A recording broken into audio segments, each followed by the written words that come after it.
నా కొడుకు నన్ను ఎంత బాగా అర్థం చేసుకున్నాడో. చాలే సాంబడం. ఆయన మాటలకేం గాని ఆకాష్ ఇంట్లో ఎలా ఉందిరా? చాలా బాగుందమ్మా. ఆకాష్, సంధ్య ఇద్దరు నన్ను చాలా బాగా చూసుకుంటున్నారు. అసలు బయటికి కూడా కదలనివ్వటం లేదు. అందుకే మీ దగ్గర కూడా రావడానికి అవ్వలేదు. పర్లేదు లేరా, మీ నాన్న బాగానే ఉన్నారు కదా, తోడుగా నేను కూడా ఉన్నాను. మమ్మల్ని పలకరించకపోయినా నువ్వు సంతోషంగా ఉంటే చాలు. ఆ విషయంలో మాత్రం ఏ లోటు లేదమ్మా. కానీ ఈరోజు కొంచెం ఇబ్బందిగా అనిపించి అక్కడ ఉండలేక వచ్చేసాను. ఇబ్బందా? ఏమైందిరా? సంధ్య పుట్టినరోజు నాడు నేను చేసిన సెలబ్రేషన్స్ హడావిడి జ్ఞాపకాలన్నీ గుర్తొచ్చాయి. సంధ్యను చూస్తూ వాటిని తలుచుకోవడం వల్ల నేను డిస్టర్బ్ అవుతాను. నన్ను చూసి సంధ్య కూడా ఎక్కడ డిస్టర్బ్ అవుతుందో అని అక్కడి నుంచి వచ్చేసాను. జాగ్రత్త అండి. సంజయ్ గురించి చాలా గొప్పగా ఆలోచిస్తున్నావురా. ఇందులో గొప్పేం లేదు నాన్న.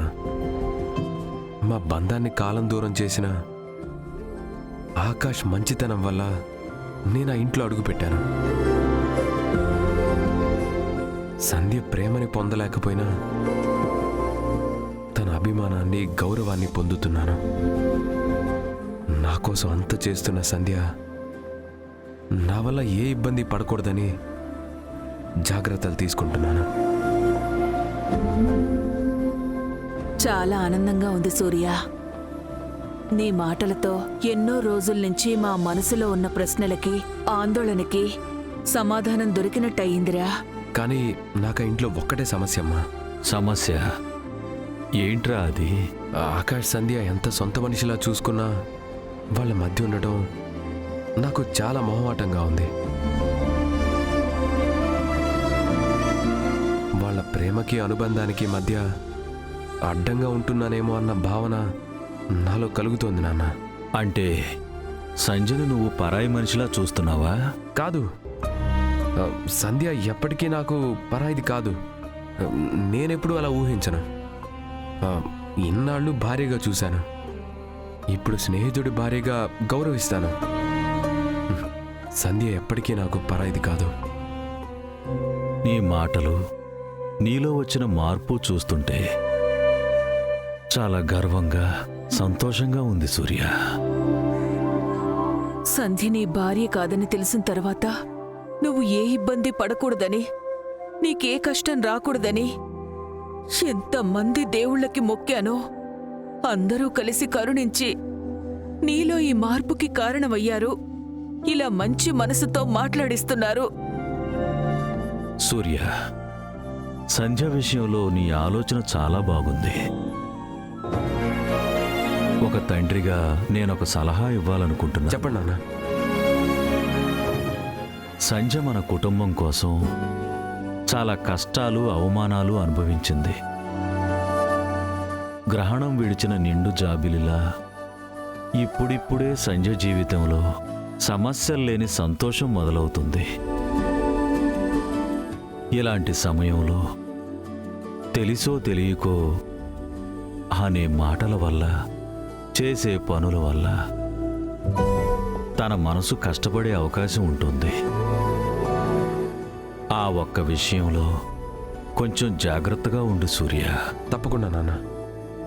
మీరిప్పుడు చెప్తున్నారు, కానీ నేను ఆ ఇంటికి వెళ్ళిన క్షణం నుంచి ఇదే అభిప్రాయంతో ఉన్నాను.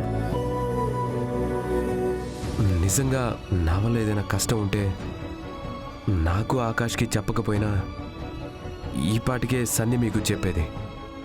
లేదురా, నీ గురించి సంధ్య ఎప్పుడూ మంచిగానే చెబుతుంది తప్ప ఏ రోజు తప్పుగా మాట్లాడలేదు. మరింకే, ఆ విషయంలో మీరు నిశ్చింతగా ఉండండి. నేను నాలానే ఉంటూ సంధ్యని ఏ కష్టం లేకుండా చూసుకుంటాను. ఆకాష్ వచ్చేసరికి లేట్ అవుతుందని చెప్పాడు. పాపం సంధ్య ఒక్కతే ఇంట్లో ఉంటుంది. నేను బయలుదేరతాను. సరే సూర్య, జాగ్రత్త. నాన్న జాగ్రత్త. వస్తానమ్మా.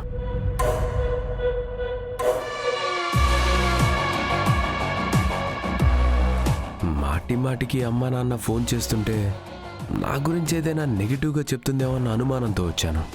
అలాంటిదేం లేదని తెలిసింది కాబట్టి హ్యాపీ. సూర్య మాటలు వింటుంటే ఎంతో సంతృప్తిగా ఉంది.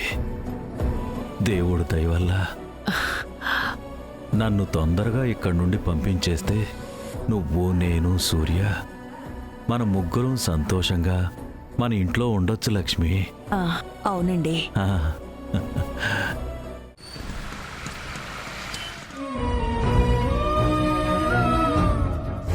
ఇప్పుడు నీ ప్రాబ్లం కొన్న ఒకే ఒక్క సొల్యూషన్, అబార్షన్. అబార్షన్ గురించి పండుకి ఎలా చెప్పాలి? ఆల్రెడీ నేను చేసిన పాపానికి కోపంతో ఉన్న పండుకి ఈ మాట చెప్తే చాలా సీరియస్ అవుతుంది. పోనీ ధైర్యం చేసి దివ్యతో చెప్తే తను ఎలా రియాక్ట్ అవుతుందో ఏమో. అలా అని సైలెంట్గా ఉంటే ఈ సమస్య రోజు రోజుకి పెద్దదై నా కంఠానికి, నా కాపురానికి ఉరితాడుగా మారుతుంది. ఏదైతే అదైంది. ఇప్పుడు కూడా భయపడితే నా బతుకి అర్థం ఉండదు. దివ్యతో నా జీవితం సంతోషంగా ఉండాలి అంటే ఈ మాత్రం సాహసం చెయ్యక తప్పదు. దివ్య, ఒక్క నిమిషం. పండుగారి గురించి నీతో ఒక విషయం మాట్లాడాలి. నా గురించి దివ్యతో మాట్లాడాలా? అదేదో డైరెక్ట్ గా నాకే చెప్పొచ్చు కదా బాబ్జీ గారు. లేదు, నేను చెప్పబోయే విషయం మీరిద్దరూ వినాలి. సరే చెప్పు. పండు విషయంలో జరిగింది ముమ్మాటికి అన్యాయం, నమ్మక ద్రోహం. అది ఎవరు కాదనరు. కాకపోతే పెళ్లి కాకుండా తల్లవటం అనేది ఒక ఆడపిల్ల జీవితానికి భయంకరమైన శాపం. ఆమె లవర్ పెళ్లికి ఒప్పుకుంటే మంచిదే. ఒప్పుకుంటాడా బాబ్జీ గారు? మాట్లాడండి, మీ అభిప్రాయం చెప్పండి. అంటే ఇన్ని రోజులు ఏ రెస్పాన్సిబుల్ వాడు పెళ్లికి ఓకే చెప్తాడని నేను అనుకోవట్లేదు. వాడు ఓకే చెప్పడం ఏంటి? నాకు దొరికితే చాలు, మెడలు వంచి పండు మెడలో తారు కట్టిస్తాను.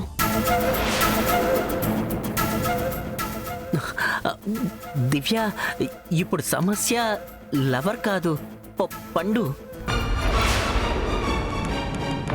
పండు ప్రెగ్నెన్సీ గురించి ఎవరికి తెలిసినా రకరకాలుగా మాట్లాడతారు, ఇష్టం వచ్చిన కామెంట్స్ చేస్తారు. అందరికీ సమాధానం చెప్పటం అంత సులువైన విషయం కాదు. ఫైనల్ గా నువ్వేం చెప్పాలనుకుంటున్నావు బాబ్జీ? అంటే ఇన్ని మాటలకి, సమస్యలకి కారణమైన ఆ ప్రెగ్నెన్సీ అవసరమా? అబార్షన్ చేయించుకోవచ్చు కదా.